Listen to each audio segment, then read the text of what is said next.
total of 291 candidates were successfully nominated for the Central Executive Committee and the leagues of national leagues of different sectors. Number 2, joint campaigns. Joint campaigns are currently ongoing for members of parliament and LOC 5 chairpersons. We have experienced some difficulties in some areas. The first one is the Isingiro South. Isingiro South, there was a bit of altercation and spilling of blood. We have since suspended campaigns in Isingiro South until normalcy returns.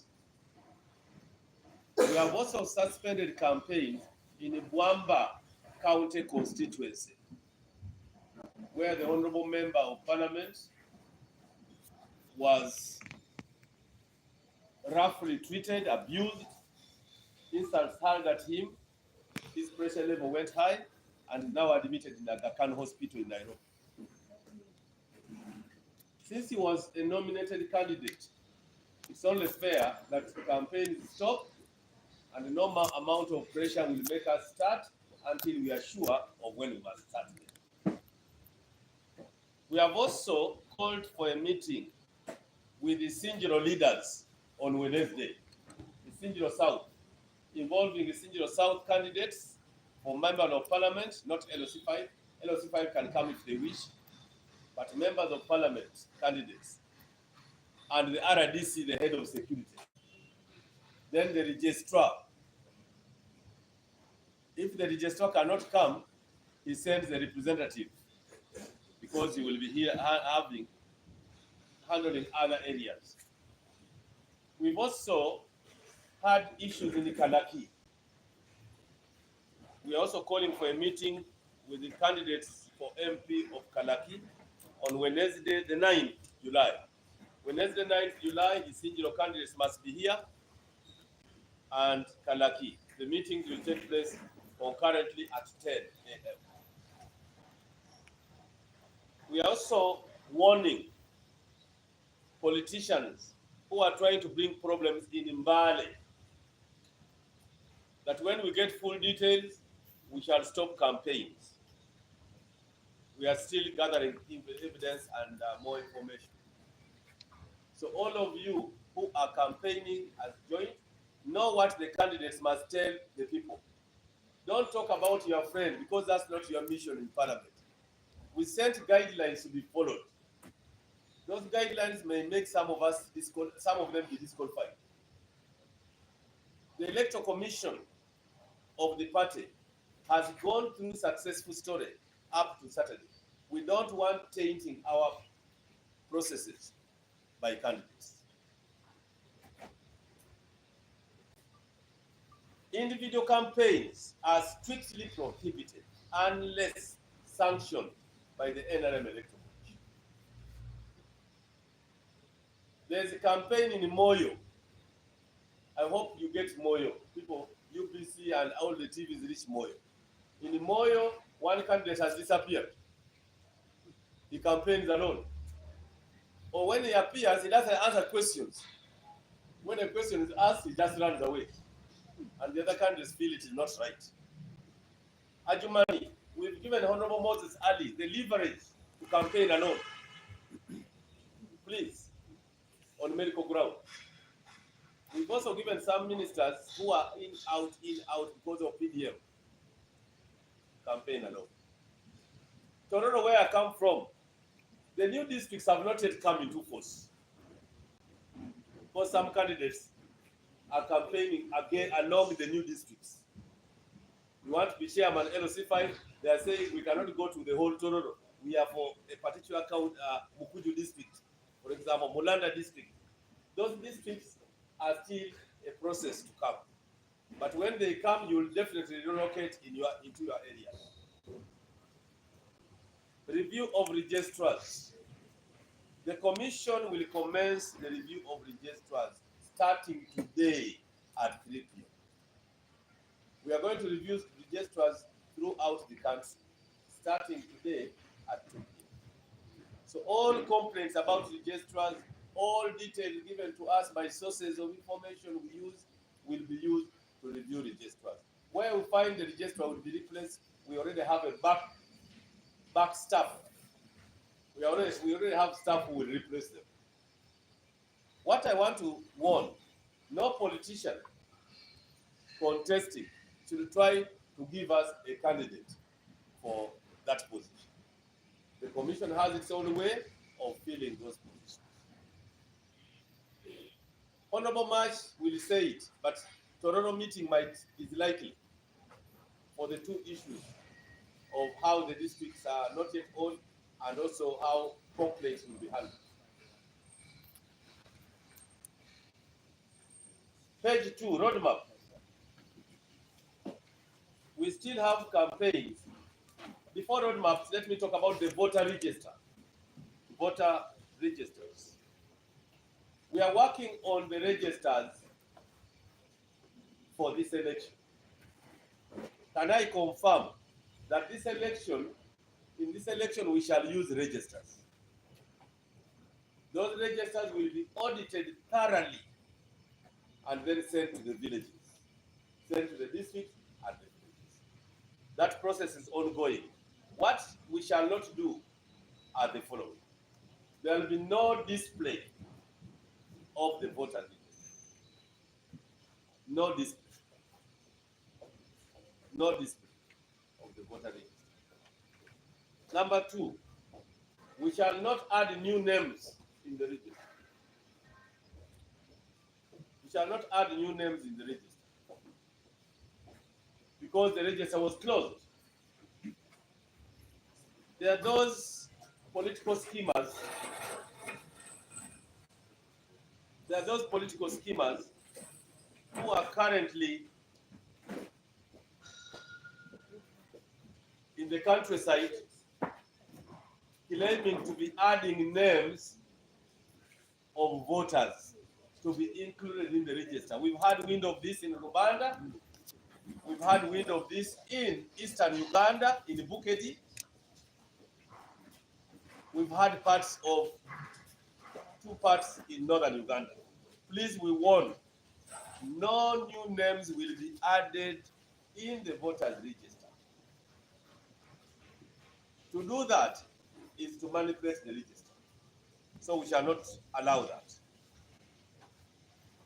Lastly, the NRM Electoral Commission would like to remind the country, and especially NRM stakeholders, that campaigns for members of parliament will continue up to 14th July. Campaigns, unless instructed by the commission, will end on 14th July. Number 2, polling for members of parliament will be on 17th July 2020. And since NRM is winning these special interest group elections, we don't want to jeopardize them.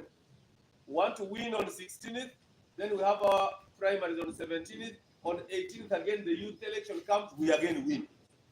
So that we bury the opposition called the National Unity Platform, plus the sisters and relative brothers of bad faith in one breath. Campaign for LOC5 chairpersons will go on with the councillors at district, will go on up to 22nd July.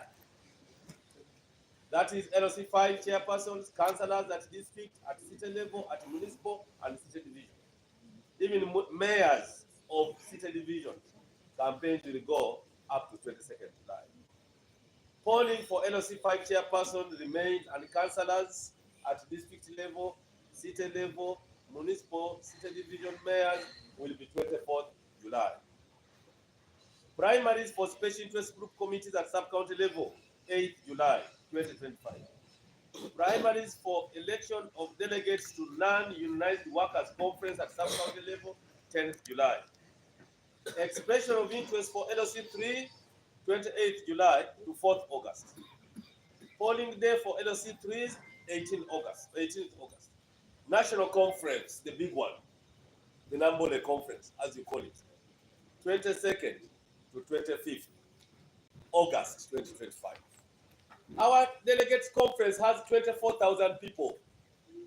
It's not the other one of yours, the other side. You remember? Nubian Lee, no. The commission, therefore, calls upon all stakeholders to follow the electoral roadmap and keep NRM in the media. We have dominated the media. We don't want to release that space to anybody. I thank you, members of the press, members of the commission. I will invite 3 questions, then I call Nugutwehe to do the Luganda version. 1, 2, 3, 4. Only.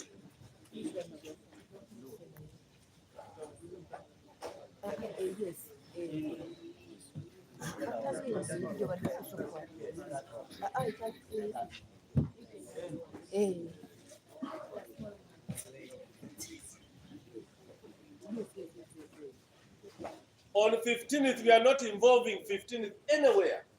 We are not involving even campaigns on 15th July because it is a mass Catholic day. I don't know where people live. The Saint Mary, Maria. On 15th July, Catholics don't want to do anything but to go and pray for blessings. So the NRM Electoral Commission, which respects religion and different religions of people, they told us 15th July and 15th August. So we left both 15th July and even 15th August for them. So you start your prayers in 15th July. We don't want to mix up. Awoluganda, Mugambachi, 1. A lady, 2. That's the monitor. And write what I said. 3, 4, 5, 6, 7. Only. Yes. Thank you so much. From soft media. Salt media. Salt media. I have 2 questions. 1, you're saying you're suspending other campaigns besides the we understand there's a court case which was filed by the candidates challenging the health of the candidates that we could have been standing for this position. Health of which candidate? General Massachi. But our lawyers are handling it. The Electoral Commission and in particular me have also been sued, but the lawyers are handling it. Question 2. Second, the issue in Zimbabwe. Zimbabwe is getting peaceful. We met. We say, leave your program. We are following their program with the RDC and with our DEO. Anyone who deviates will be called to order. Zimbabwe is not above Uganda. It will be handled. Number 2, the lady. Oh, thank you very much. Just have 3 questions. 1, how many petitions did you Damali. Yes, Damali. Yes, I know you. How many petitions did you receive from the just concluded exercise? 47. And when you plan 47. to resolve them? And number 2, do you think it was a good idea to conduct joint elections? Campaign? Because people are finding it very easy to beat each other. Do you plan to reconsider that easier? When 2 people bite a dog, it makes news. And it becomes headline. 3 people, 3 constituencies or 4 have fought. And yet we have how many constituencies? 529. We are handling those areas. Why is it joint campaigns good? We want the family of NRM to talk together, to move together, to show the public that we are together. Villagers live together, bury every day. They don't have problems. Politicians go and divide them into camps. So the campaign is to try to bring back the family unit of the mass party. NRM is based on the Aristotle model of the family. If you read the Aristotelian philosophy of the family, the village, the family should be a product of good manners. All of you here are products of families. If your family did not tutor you, you don't expect a university lecturer for 45 minutes to make you good manners. If you're already bad, you're bad. So we want that family connection, unity, and symbiosis, so that they work together, so that they will even accept that when we move, this person looks like he has more voters than me. And when the results come, You don't pick an axe or a panga to cut people. Yes? Doctor, my name is Zai. I work at Telefiner, yes. my question is, how much money have you collected from the nomination? We collected a lot of money. We collected this money in Centenary Bank. We gave the account number. The only unfortunate thing I can't ask you with precision is that the details of accounts are held by the National Treasury. I'm a signature on that account, but I don't hold the day-to-day printouts from the bank. But if you calculate the total number of people times, you can get the rough estimate. Next. Doctor, how are you going to account for that money? As a party? The party has a procedure. The party has structure. The party has offices. The office of Electoral Commission deals with election. The office of National Treasury deals with finance and accountability. So the question is good, but to the wrong office. Next. My name is Kenneth Tayari West. Tayari West. Tayari. Yes, this man of Tayari TV, yes. Mine is simply something to hire. We've seen later again a few days after the election. We've seen later separate Thank you. of you.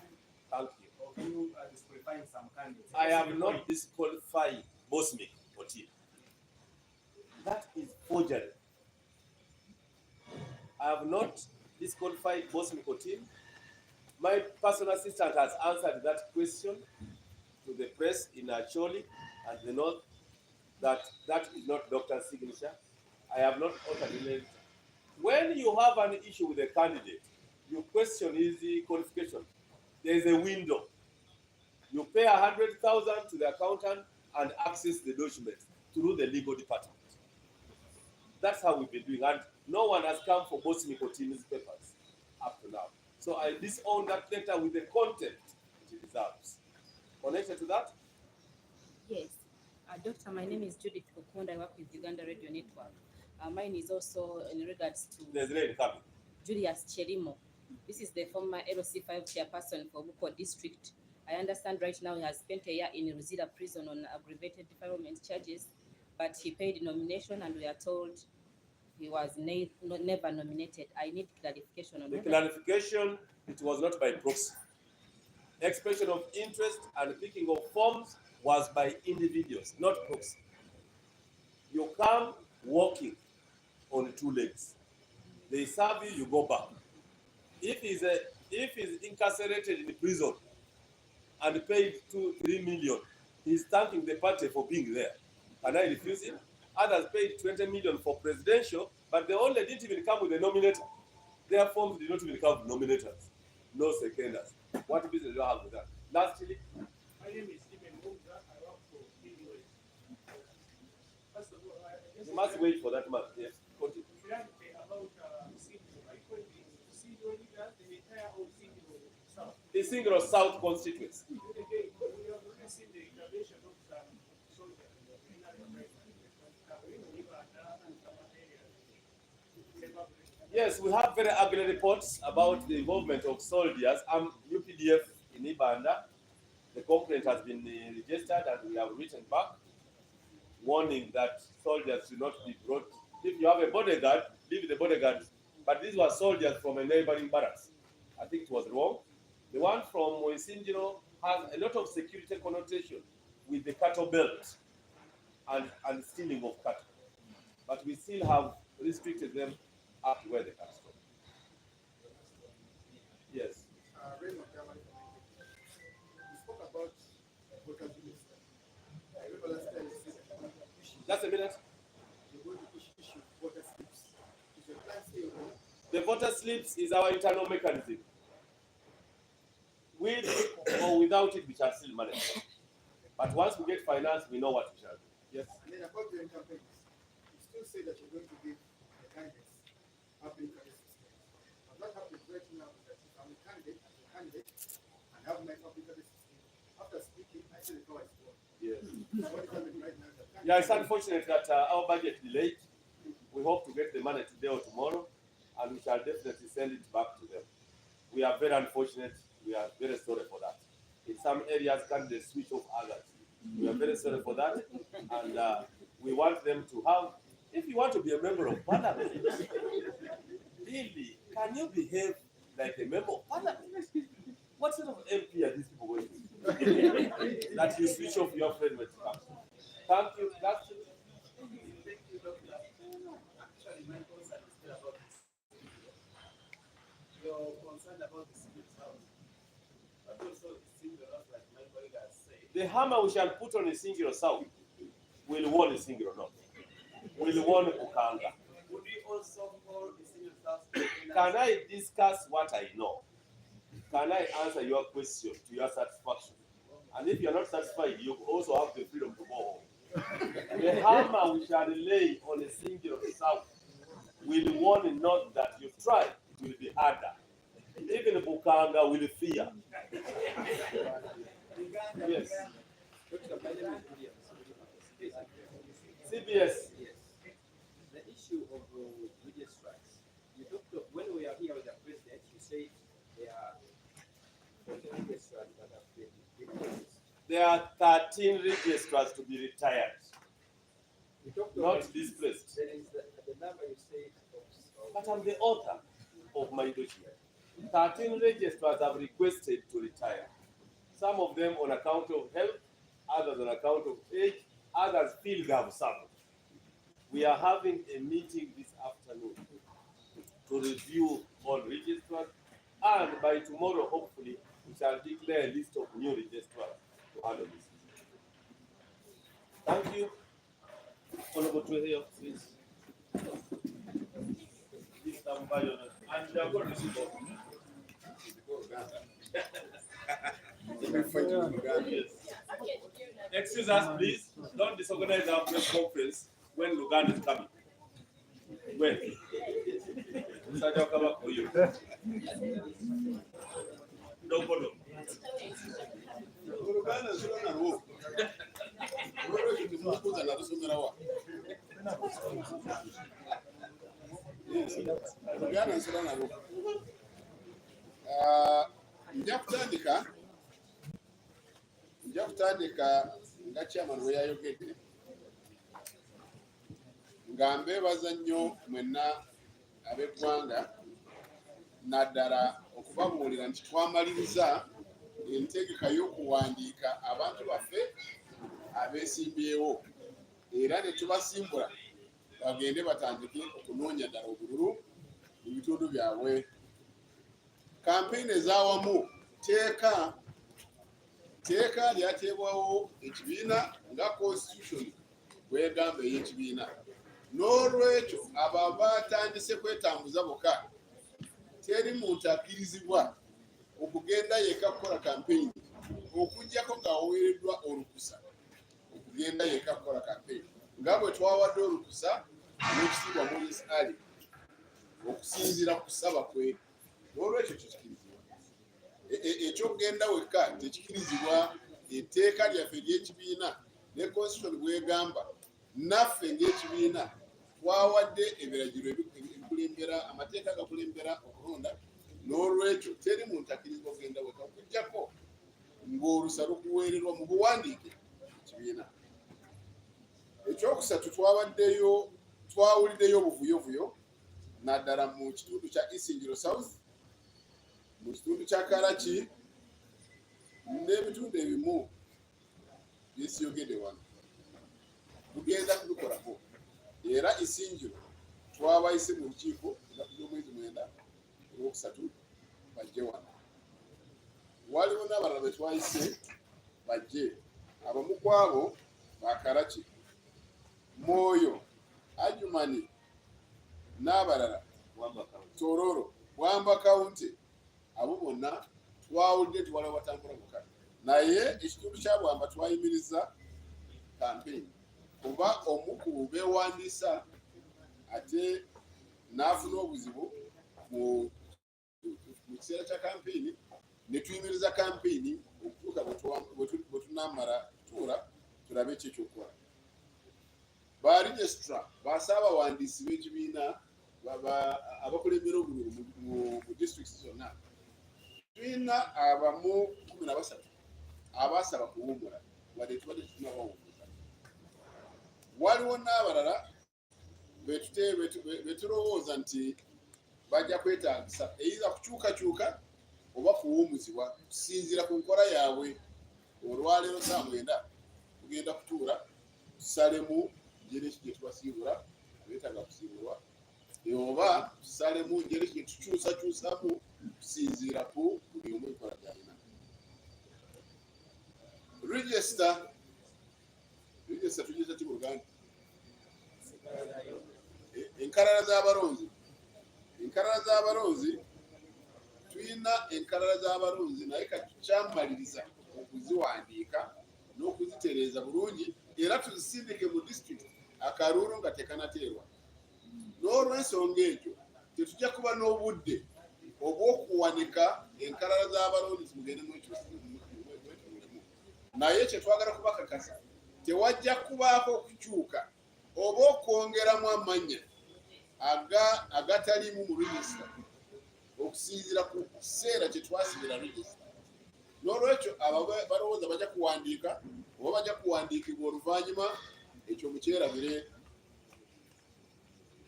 Twagala kubuulira abamu betuwulidde nti batandise n'okuwandiika abantu. Twawulidde nti abantu b'e Rubanda waliwo abawandiika buko.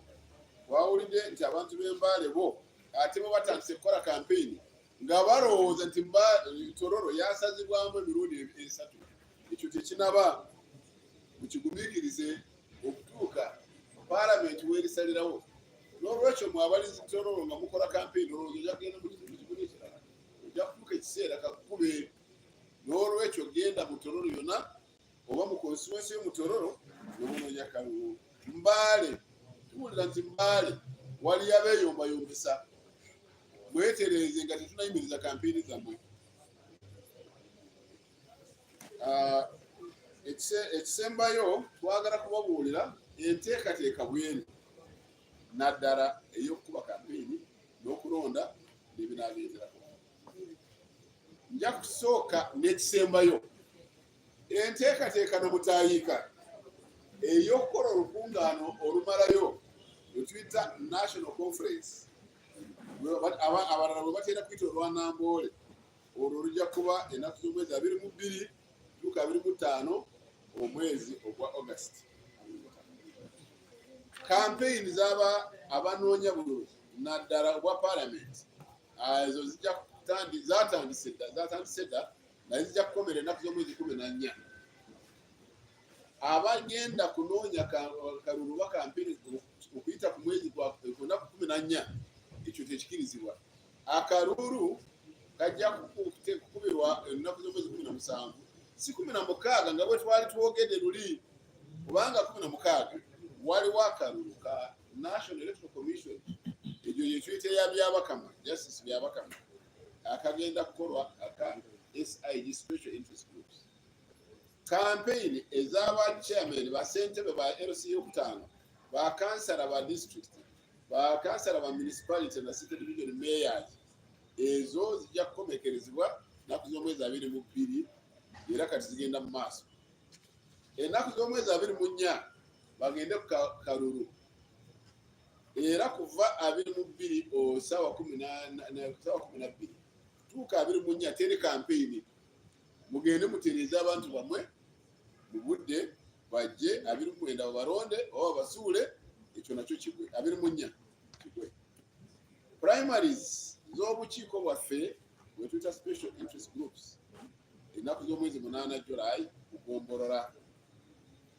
Primaries eza abakozi abatali mu bibinje eby'abakozi betuyita unions, ezo betuyita bananirona zijja kuba ennaku z'omwezi 10 July era ezo zijja kutandikira ku magombolola. Tujeyo abantu 10 abanagenda ku district 10 ku district beerondemu 10, bagende ku region nabo beerondemu 10, abantu 40 be baligendera ddala ku national abona bakamaliriza. Expression of interest oba okuwaayo okusaba tibagala kwesimbawo ba chairman ba kusatu, okujja kuba ennaku z'omwezi 28 ogw'omusanvu okutuuka ennaku z'omwezi 4 ogw'omunaana. Akalulu ka ba chairman LC3 ako kajja kuba 18 ogw'omunaana. awo tulyoke twetereze tugende mu national delegation office. Waliwo ebibuuzo ebibadde bibuuzibwa wano, njagala nabyo kubyanukula omukulu nga babyanukula. Ekisooka babuuziza nti lwaki abamu twagala kubagoba mu kalulu okukayimiriza. Babagambye nti tetunagoba abantu mu kalulu, tetunakayimiriza, naye bw'oleeta effujjo ekitundu ekyo tukiyimiriza. Abalala bagamba nti waliwo yawaaba nti Oweekitiibwa Moses Ali aleme okukkirizibwa kukola kampeyini kubanga yalabise nga talina maanyi. Oweekitiibwa Moses Ali sitede, njagala nkibabuulire wano. Era temwewuunya bwe mulaba Oweekitiibwa Moses Ali akalulu ng'akawuuta, mwe mulinde ku lunaku lw'akalulu mulabe kinaabaawo. Omukyala Namale yabuuziza nti ababeerwanyalwanyisa tukole tutya. Twabagambye akalulu mujja kukanoonya ng'ekibiina nga famire, era buli famire erina enkola yaayo. N'olwekyo ffe famire ya NRM twagambye abanoonya akalulu NRM mugende munoonye wamu. Era twawule nti waliwo n'abajjako emizindaalo, oli ng'amaze kwogera ono n'agamba mugugyeko kubanga nze namuleese. Ffe ng'ekibiina mu kisonyiwo twakeereyeko okusindika ebyetaagisa kumaliriza, naye bwe munaatuukira enkya wajja kuba emizindaalo ng'esasulirwa ekibiina era tunaalaba ani anaagijjako. Waterefayina yabuuziza nti expression of interest twajja mu ssente meka era tunaazibalirira tutya. Oweekitiibwa yagambye, chairman wange yagambye nti esente ezo zaavaayo bugenda obazimu abantu abeesimbawo, era buli omu yawaayo ssente. Esente ezo ziri kiriya, n'etteeka lyali ligamba nti zino sente sizakudizibwa, baziyita non-refundable. N'olwekyo bw'oba wawaayo sente ezo ate n'oleeta wano empapula z'ebicukuli tetugamba todda, ezo baziyita poteya. Tayari wesi wabuuziza nti waliwo ebbaluwa gye mulaba etambula nti yagyemu omuntu omuyita Timbuzi. Chairman abagambye tanawandiika bbaluwa, era abo bali mu kuvuyavuya kuka. Era mumanye kampeyini omuntu ayinza kuteekako akantu nekakubakuba, naye bw'ogenda tenokanukula oyinza kusanga ng'olina by'omazeeyo. Wetusobola okuyimirizako kampeyini, omuntu bw'alabika ddala nti mulwadde ate n'aleeta n'ebbaluwa, ate ne tusuubira nti ajja kuwona mbudde, awo tuziyimiriza ne tutuuza bali bennyini ababaddemu ne tukkirizagana nabo mu lukiiko ne tubiteeka ne ku miniti ne tugamba tujja kuziddamu obudde obwo. Bagambye nti mwami Kyerimo owa Kapchorwa twamugaana okwesimbawo. Etteeka lyaffe liri kiriya ligamba nti buli omu oba ofunye empapula okuzizza ozireeta n'ozeereeterawo kennyini ne tuzitunulako ne tukubuuza be tukubuuza kye muba mulaba ne Oweekitiibwa Pulezidenti chairman w'ekibiina yazeereetedde wano teyatumye. Era bw'olaba ssente bazireeta gwe nannyini ku kyalo oba ogamba ki? Bagamba nti omutego gwakutte akatalina mayembe ate gwe nti oteekayo mutwe. Bagamba nti waliwo ebitundu bye baalabyemu abaserikale oba bewoolemu abaserikale, naddala ekimu ku ebyo bagamba Isinjiro Ibanda, tugamba abaserikale bw'obiveemu bw'oba nga togenzeyo kukuba akalulu ate ng'oweererwa ekiragiro kyakugenda kakuuma ssebo nnyabo leka kwetumiikiriza. Era omuduumizi w'amagye Ssaabaduumizi bw'anaalagira nti bakukwatireyo tobuuza. Omwami Tamale wabuuziza nti voter slip oba biki ebyo, ne tugamba nti ffe tumanyi engeri gye tukubisamu akalulu era kyetwagala kubakakasa regisita ejja kubaawo, n'ojja ne bakutunulako ne batiikirirayo nti yeggwe oba toliimu. Era tetwagala omuntu yenna yeeralikire nti ajja kuba mu regisita bw'eba nga yali, naye bw'oba teweewandiisa totawaana. Isinjiro North naye mugamba nti waliwo vuyavuya. Twagambye embazi gye tugenda kukuba ku Isinjiro South ejja kutiisa buli omu, era n'aba North bwe mubanga mwagala kukola ng'ebya South mwetegeke mutega matu kuuliza eby'ensingiro 15 olunaku lwa Mariya tusaamu ekitiibwa ku bintu by'eddiini n'olwekyo olunaku olwa Mother Mary olwa 15 tetujja kulukozesa oba kukola kampeyini oba kukola activity yonna n'ekyo twayagadde buli omu akimanyi mu linnya lya chairman wange njagala kwongera kubeebaza era kubagamba nti electoral commission yaffe netutuulako yeetegese nnyo okulaba nti akalulu kano kajja kuba kalungi nnyo tebayita free and fair. Mwebale nnyo nyankole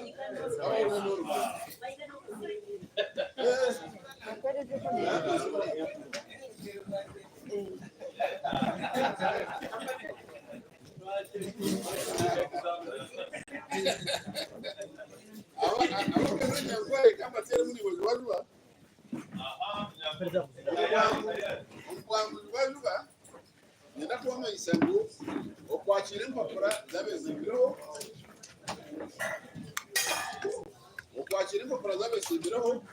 tukyerize kandi abantu 291 babeere nominated. Campaign za hamwe iteeka lituli ekibiina tulinako ekintu nigira ngu buli omwe oli omu kibiina ayikirize kampeyini lujja kuzikorera hamwe aho kugira ngo baza kwekorereza abo omwe agendewe nko omwe agendewe nkakikirizo okwireho electoral commission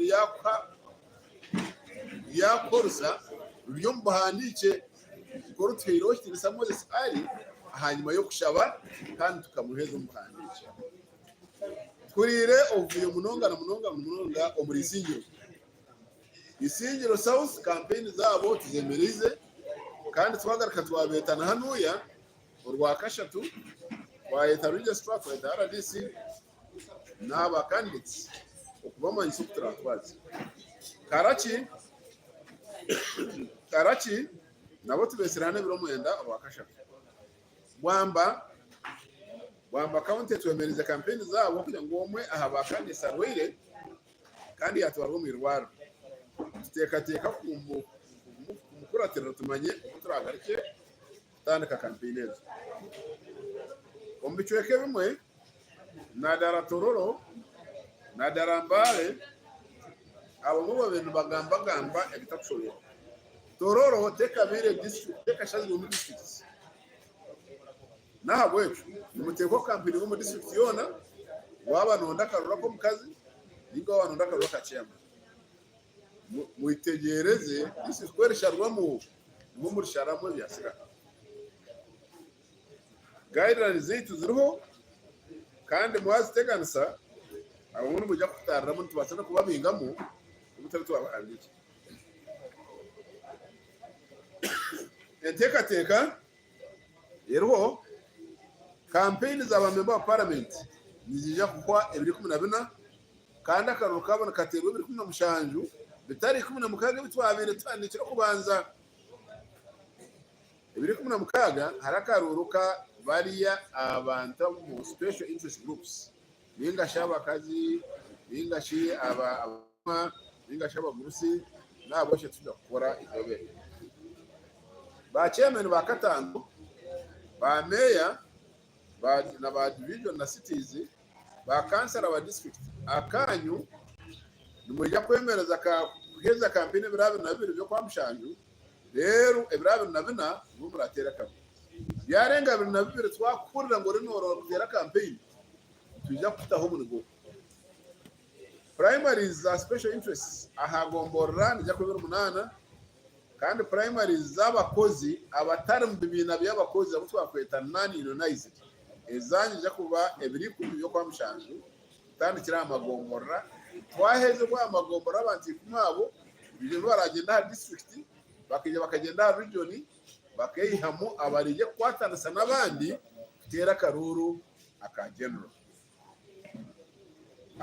abente yakashatu primaries zanjija kubera 8 tujya kubaha form tandike bira 8 byo kwa mushanju kandi biro nabyo kwa 8 ngo turayimereze rero akarura kanyu kabe 2018 umwaheza campaign 2018 okwa na rero tuze omurukiko ruhango rwa namboro kuje ko rwa namboro nigo rwa Daily Conference ibiro 2025 icyo tukimaririza ndakubebaza kandi mwese kateke abari mu karuru mwerebe ngo mwagire mico mwatwazaje muri cyo kuteganisa abagenzi banyu mwebari Kambire petitions zilizinga.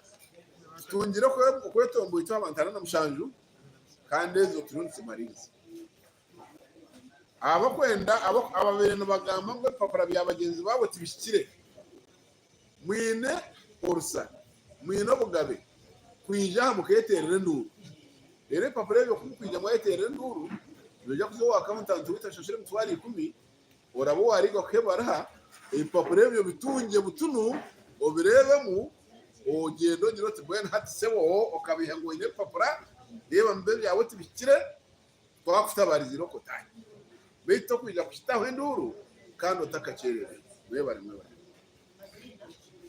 amazina ndi mutajye musuheyo nanye byo mwe abakaciko ke kibira kigakufuteza kana Dr. Nyenda kubuze kibuzo.